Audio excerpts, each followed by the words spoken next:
Differential impact.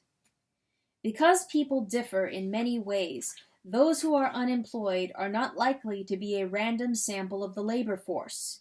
In country after country around the world, those whose employment prospects are reduced most by minimum wage laws are those who are younger, less experienced, or less skilled. This pattern has been found in New Zealand, France, Canada, the Netherlands, and the United States, for example. It should not be surprising that those whose productivity falls furthest short of the minimum wage level would be the ones most likely to be unable to find a job.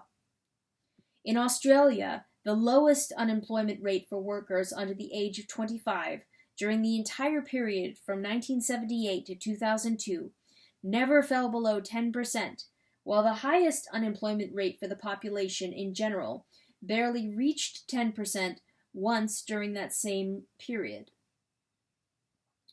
Australia has an unusually high minimum wage, relatively speaking, since its minimum wage level is nearly 60% of that country's median wage rate, while the minimum wage in the United States has been less than 40% of the American median wage rate. In early 21st century France, the national unemployment rate was 10%, but among workers under the age of 25, the unemployment rate was more than 20%. In Belgium, the unemployment rate for workers under the age of 25 was 22%, and in Italy 27%. During the global downturn in 2009, the unemployment rate for workers under the age of 25 was 21% in the European Union countries as a whole, with more than 25% in Italy and Ireland and more than 40% in Spain. As American laws and policies moved more in the direction of those in other modern industrial nations in the early 21st century, the unemployment rate among Americans who were from 25 to 34 years old went from being lower than the unemployment rates in the same age bracket in Canada, Britain, Germany, France, and Japan in 2000 to being higher than in these same countries in 2011. Some countries in Europe set lower minimum wage rates for teenagers than for adults, and New Zealand simply exempted teenagers from the coverage of its minimum wage laws until 1994. This was tacit recognition of the fact that those workers less in demand were likely to be hardest hit by unemployment created by minimum wage laws. Another group disproportionately affected by minimum wage laws are members of unpopular racial or ethnic minority groups.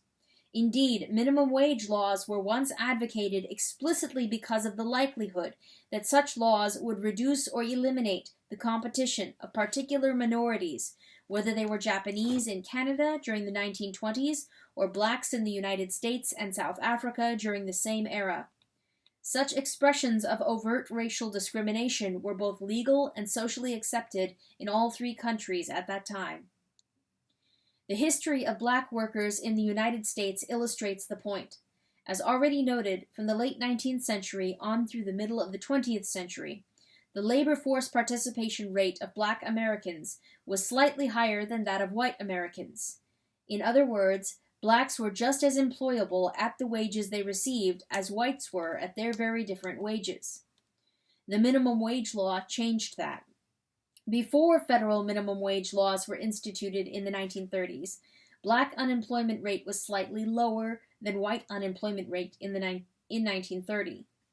But then followed the Davis-Bacon Act of 1931, the National Industrial Recovery Act of 1933, and the Fair Labor Standards Act of 1938, all of which imposed government-mandated minimum wages either on a particular sector or more broadly.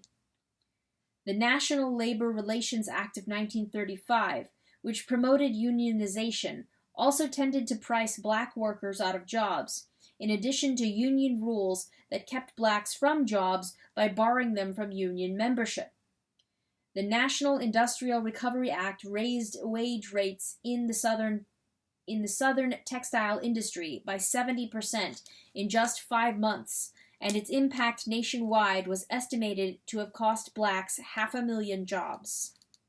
While this act was later declared unconstitutional by the Supreme Court, the Fair Labor Standards Act of 1938 establishing a national minimum wage was upheld by the High Court.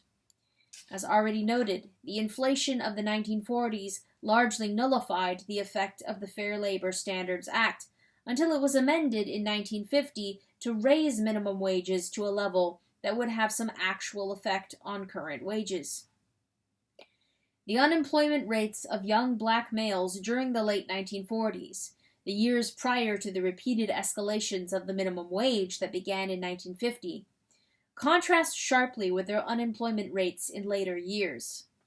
As of 1948, for example, the unemployment rate for blacks aged 16 to 17 years was 9.4%, while that of whites the same age was 10.2%.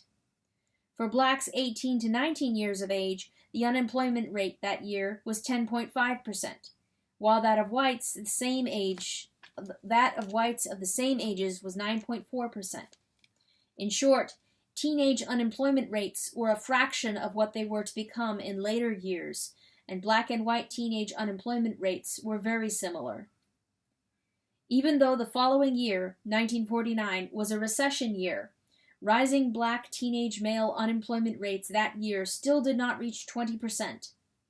The black teenage unemployment rate during the recession of 1949 was lower than it was to be at any time during even the boom years of the 1960s and later decades. Black 16 and 17-year-olds had an unemployment rate of 15.8% in the 1949 recession year, but that was less than half of what it would be in every year from 1971 through 1997, and less than one-third of what it would be in 2009.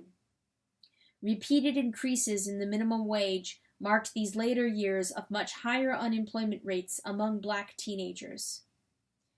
The wide gap between the unemployment rates of black and white teenage males likewise dates from the escalation of the minimum wage and the spread of its coverage in the 1950s. The usual explanations of higher unemployment among black teenagers, less education, lack of skills, racism, cannot explain their rising unemployment, since all these handicaps were much worse during the earlier period when black teenage unemployment was much lower.